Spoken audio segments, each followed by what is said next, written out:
పరిస్థితి. Cup bearer అనగానే అదేదో హౌస్ కీపింగ్ వ్యక్తో లేకపోతే సర్వరో అని అనుకుండేరు.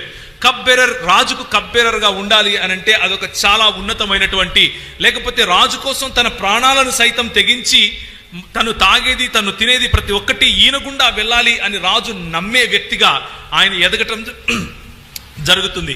అలా ఎదగటం జరిగిన తర్వాత దేవుని రాజ్యము, దేవుడు ఎన్నుకున్నటువంటి రాజ్యం ఎలా ఉంది? నేనైతే ఈ బంధువాయిలో ఉన్నాను, నేనైతే ఈ బానిస బతుకులో నుంచి వచ్చి దేవుడు నన్ను ఉన్నత స్థాయిలో ఉంచాడు, కానీ నా తల్లిదండ్రులు పుట్టినటువంటి దేశం, నా సొంత అన్నదమ్ములు ఉన్నటువంటి దేశం ఎలా ఉంది అని వాకబు చేసినప్పుడు అక్కడి నుంచి వచ్చిన వాళ్ళు చెప్తున్నారు, అయ్యా నువ్వేమో ఇక్కడ రాజు దగ్గర ఉన్నావు, నువ్వేమో ఫలానా రాజ్యంలో ఉన్నావు, కానీ దేవుని రాజ్యముగా పిలువబడింది, దేవుని రాజ్య భాగస్వామి అయినటువంటి నువ్వు తెలుసుకోవాలి. అదేంటి అని అంటే అది బీటలు బారుతుంది. దేవుని రాజ్యముగా ఎన్నుకున్నటువంటి మేము దాన్ని సంరక్షించుకోలేకపోయాము.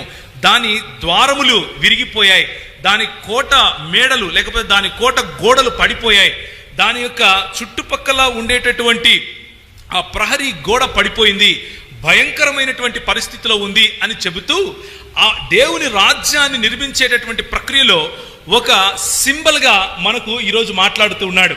దేవుడు కట్టుకున్నటువంటి సంఘాన్ని, దేవుడు నిర్మించినటువంటి ఈ సంఘాన్ని మరి గుంటనక్కల చేత చెరపట్టబడినటువంటి సంఘముగా, ఒక ఊరుగా, లేకపోతే గుంటనక్కల చేత చెరపట్టబడినటువంటి ఒక ప్రాంతంగా ఈరోజు నేను మీకు పరిచయం చేసే ప్రయత్నం చేస్తున్నాను.